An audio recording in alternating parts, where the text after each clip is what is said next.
ಮೊದಲೇದಾಗಿ ವಿಡಿಯೋ ಶುರು ಮಾಡೋಕ್ಕಿಂತ ಮುಂಚೆ ತುಂಬ ಜನ ಕೇಳಿದ್ರಿ, ನೀವು ಕೆಲವೊಂದು ಸಿನಿಮಾಗಳಿಗೆ ಮಾತ್ರ ಪಬ್ಲಿಕ್ ರಿಯಾಕ್ಷನ್ ಮಾಡ್ತೀರಾ, ಯಾಕೆ ಎಲ್ಲ ಸಿನಿಮಾಗಳಿಗೂ ಮಾಡಲ್ಲ? ಸೊ ಈ ವಿಚಾರ ಯಾಕೆ ಹೇಳ್ತಾ ಇದ್ದೀನಿ, ತುಂಬ ಜನ ಕಾಮೆಂಟ್ ಮಾಡಿದ್ರಿ ನನಗೆ ಕಳೆದ ವಿಡಿಯೋಗಳಿಗೆ. ಕೇಳಿದ್ರಿ ಕೂಡ, ಯಾಕೆ ನೀವು ಕೆಲವೊಂದು ಸಿನಿಮಾಗಳಿಗೆ ಮಾತ್ರ ನೀವು ಪಬ್ಲಿಕ್ ರಿಯಾಕ್ಷನ್ ಮಾಡ್ತೀರಾ? ಚಿಕ್ಕ ಪುಟ್ಟ ಸಿನಿಮಾಗಳು ರಿಲೀಸ್ ಆಗುತ್ತೆ, ಸೊ ಒಂದೆರಡು ಸಿನಿಮಾಗಳು ಬರ್ತಾ ಇರುತ್ತೆ, ವಾರದಲ್ಲಿ 2 ಸಿನಿಮಾ ಕನ್ನಡ ರಿಲೀಸ್ ಆಗ್ತಾ ಇರುತ್ತೆ, ಕನ್ನಡ ಸಿನಿಮಾಗಳು ವಾರದಲ್ಲಿ 1-2 ರಿಲೀಸ್ ಮಾಡೇ ಮಾಡ್ತಾರೆ, ಯಾಕೆ ನೀವು ಅದ್ರ ಪಬ್ಲಿಕ್ ರಿಯಾಕ್ಷನ್ ಮಾಡಲ್ಲ ಅಂತ ಇನ್ಸ್ಟಾಗ್ರಾಮಲ್ಲೂ ಕೂಡ ಕೇಳಿದ್ರಿ. ಸೊ ಇದನ್ನ ಒಂದು ಈ ವಿಡಿಯೋದಲ್ಲಿ ಹೇಳ್ತಾ ಇದ್ದೀನಿ, ತುಂಬ ಜನಕ್ಕೆ ರೀಚ್ ಆಗಬಹುದು, ಎಷ್ಟೋ ಜನ ಡೌಟು ಕೂಡ ಇರ್ಬೋದು.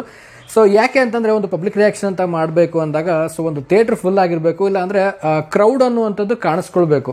ಸೊ ಒಂದು 10ರಿಂದ 15 ಜನ 20 ಜನ ಇದ್ದರೆ ಸೊ ಅಲ್ಲಿ ಪಬ್ಲಿಕ್ ರಿಯಾಕ್ಷನ್ ವರ್ಕ್ ಆಗಲ್ಲ.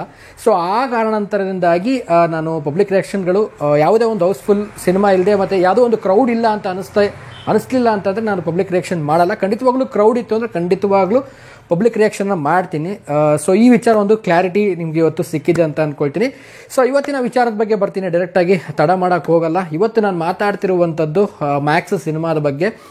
ಸೊ ತುಂಬಾ ಒಂದು ವೇಟಿಂಗಲ್ಲಿದ್ದೀವಿ ಮ್ಯಾಕ್ಸ್ನ ಅಪ್ಡೇಟ್ಗಾಗಿ.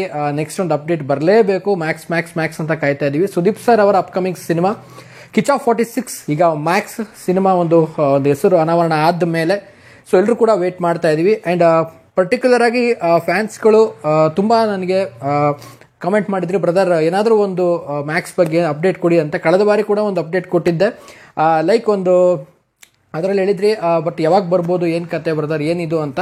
ಬಟ್ ನನಗನ್ಸೋ ಪ್ರಕಾರ ಈ ಫೆಬ್ರವರಿ ಒಂದು ಎಂಡಲ್ಲಿರ್ಬೋದು ಅಥವಾ ಮಾರ್ಚ್ ಫಸ್ಟ್ ವೀಕಲ್ಲಿರ್ಬೋದು, ಏನಾದರೂ ಒಂದು ಸುಳಿವು ಕೊಡ್ಬೋದಾ ಮ್ಯಾಕ್ಸ್ ಟೀಮ್. ಸೊ ವೇಟ್ ಮಾಡ್ತಾ ಇದ್ದೀನಿ, ಯಾಕೆಂತಂದರೆ ತುಂಬ ಒಂದು ವೇಟಿಂಗ್ ಆಗಿದ್ದೀವಿ. ಸದ್ಯಕ್ಕೆ ಕೇಳಬೇಕು ಅಂದರೆ ಕನ್ನಡ ಸಿನಿಮಾ ರಂಗ ಒಂದು ರೀತಿ ಸ್ವಲ್ಪ ಸೈಲೆಂಟ್ ಆಗಿದೆ ಅಂತ ಹೇಳ್ಬೋದು. ಯಾವುದೇ ಸ್ಟಾರ್ಗಳ ಸಿನಿಮಾದ ಒಂದು ಅಪ್ಡೇಟ್ಸ್ಗಳಿಲ್ಲದೆ, ಒಂದು ಬಸ್ ಓಡಾಡದೆ ಒಂದು ರೀತಿಲಿ ಸೈಲೆಂಟ್ ಆಗಿಬಿಟ್ಟಿದೆ. ಸೊ ನಮಗೂ ಕೂಡ ಏನಾಗ್ತಿದೆ ಅಂತಂದರೆ, ಕೆಲವೊಂದು ಟೈಮಲ್ಲಿ ವಿಡಿಯೋ ಮಾಡಬೇಕು ಅನ್ನೋ ಟೈಮಲ್ಲಿ ಏನಾಗುತ್ತೆ, ಕೆಲವೊಂದು ಟೈಮಲ್ಲಿ ಕಂಟೆಂಟ್ಗಳೇ ಸಿಗಲ್ಲ, ಸಿನಿಮಾ ಅಪ್ಡೇಟ್ಸ್ಗಳು ಸಿಗಲ್ಲ. ಕೆಲವೊಂದು ಟೈಮಲ್ಲಿ ಭರ್ಜರಿಯಾಗಿ ಸಿನಿಮಾಗಳ ಅಪ್ಡೇಟ್ಸ್ಗಳು ಬರುತ್ತೆ, ಯಾವುದು ಮಾಡಬೇಕು ಯಾವುದು ಬಿಡಬೇಕು ಅನ್ನೋದು ಕೂಡ ಗೊತ್ತಾಗಲ್ಲ. ಸದ್ಯದ ಪರಿಸ್ಥಿತಿಯಲ್ಲಿ ಸ್ವಲ್ಪ ಸೈಲೆಂಟ್ ಆಗಿದೆ ಸ್ಯಾಂಡಲ್ವುಡ್ ಅಂತ ನನಗೆ ಅನಿಸ್ತಾ ಇದೆ. ಸೊ ಆದಷ್ಟು ಬೇಗ ಸೊ ಮ್ಯಾಕ್ಸ್ ಸಿನಿಮಾದ ಅಪ್ಡೇಟ್ ಬರಲಿ. ಆ್ಯಂಡ್ ಹಲವಾರು ಸಿನಿಮಾಗಳು ರಿಲೀಸ್ಗೆ ಇದೆ ಮಾರ್ಚ್ ತಿಂಗಳಲ್ಲಿ. ಆ್ಯಂಡ್ ಎಲ್ಲರಿಗೂ ಗೊತ್ತಿರೋ ಹಾಗೆ ಸೊ ದುನಿಯಾ ವಿಜಯ್ ಸರ್ ಅವರ ಒಂದು ಭೀಮಾ ಸಿನಿಮಾ ಕೂಡ ಅಪ್ಕಮಿಂಗ್ ವೇಟಿಂಗ್ ಮಾಡ್ತಿರುವಂಥದ್ದು. ಸೊ ಆದಷ್ಟು ಬೇಗ ಒಂದು ಅಪ್ಡೇಟ್ ಬರಲಿ, ಸ್ವಲ್ಪ ಜಾಸ್ತಿ ದಿನ ಗ್ಯಾಪ್ ಕೊಡಬೇಡಿ ಅನ್ನುವಂಥದ್ದು ಕಳೆದ ಬಾಡಿ ವಿಡಿಯೋದಲ್ಲಿ ಕೂಡ ಹೇಳ್ತೀನಿ, ಪ್ರತಿ ವಿಡಿಯೋದಲ್ಲಿ ಹೇಳ್ತೀನಿ. ಆದಷ್ಟು ಬೇಗ ಸಿನಿಮಾದ ಬಗ್ಗೆ ಏನಾದ್ರು ಅಪ್ಡೇಟ್ಸ್ ಬರಲಿ. ತುಂಬ ಒಂದು ಸೈಲೆಂಟ್ ವಾತಾವರಣ ಆಗಿದೆ ಸ್ಯಾಂಡಲ್ವುಡ್ಡಲ್ಲಿ ಸದ್ಯಕ್ಕೆ, ಯಾವುದೇ ಒಂದು ಅಪ್ಡೇಟ್ ಇಲ್ಲದೆ ಅಂತ ನನಗೆ ಅನಿಸ್ತಾ ಇದೆ. ಆ್ಯಂಡ್ ಓವರಾಲ್ ಆಗಿ ಹೇಳೋದಾಯ್ತು ಅಂತಂದರೆ, ಮ್ಯಾಕ್ಸ್ ಸಿನಿಮಾದ ಅಪ್ಡೇಟ್ ನಾನು ಆಗಲೇ ಹೇಳೋದಾಗಿ ಈ ಒಂದು ಫೆಬ್ರವರಿಯಲ್ಲಿ ಅಥವಾ ಮಾರ್ಚ್ ಫಸ್ಟ್ ವೀಕಲ್ಲಿ ಏನಾದರೂ ಒಂದು ಸುಳಿವು ಕೊಡ್ಬೋದಾ ಚಿತ್ರತಂಡ. ಸೊ ಕಾದ್ ನೋಡೋಣ. So first of all Max ಚಿತ್ರಕ್ಕೆ ವೇಟಿಂಗ್ ಮಾಡ್ತಾ ಇದ್ವಿ. ಅದರಲ್ಲೂ ತುಂಬ ಸುದೀಪ್ ಸರ್ ಫ್ಯಾನ್ಸ್ಗಳು ತುಂಬಾ ಒಂದು ವೇಟಲ್ಲಿದ್ದಾರೆ. ಬಟ್ ನಾವು ಕೂಡ ವೇಟ್ ಮಾಡ್ತಾ ಇದ್ದೀವಿ ಸುದೀಪ್ ಸರ್ನ ಮ್ಯಾಕ್ಸ್ ಮೂಲಕವಾಗಿ ನೋಡಲಿಕ್ಕೆ.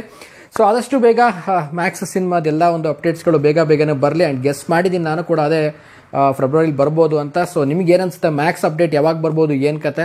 ಸೊ ನಿಮಗೇನಾದರೂ ಗೊತ್ತಿದ್ರೆ, ಒಂದು ಸುಳಿವಿದ್ರೆ ಸೊ ಕಾಮೆಂಟ್ ಸೆಕ್ಷನಲ್ಲಿ ಕಾಮೆಂಟ್ ಮಾಡಿ ಅಂತ ಹೇಳ್ತಾ ಸೊ ವಿಡಿಯೋನ ಮುಗಿಸ್ತಾ ಇದ್ದೀನಿ. ಮುಗಿಸೋದಕ್ಕಿಂತ ಮುಂಚೆ ಚಾನಲ್ಗೆ ಇನ್ನೂ ಸಬ್ಸ್ಕ್ರೈಬ್ ಯಾರ್ಯಾರು ಮಾಡಿಲ್ಲ ದಯವಿಟ್ಟು ಸಬ್ಸ್ಕ್ರೈಬ್ ಮಾಡ್ಕೊಳ್ಳಿ. ಇನ್ಸ್ಟಾ, ಫೇಸ್ಬುಕ್ ಹಾಗೆ ಎಕ್ಸೆಲ್ ಫಾಲೋ ಮಾಡೋದನ್ನು ದಯವಿಟ್ಟು ಮರಿಬೇಡಿ ಅಂತ ಹೇಳ್ತಾ ಇವತ್ತಿನ ಈ ವಿಡಿಯೋನ ಮುಗಿಸ್ತಾ ಇದ್ದೀನಿ. ನಮಸ್ಕಾರ.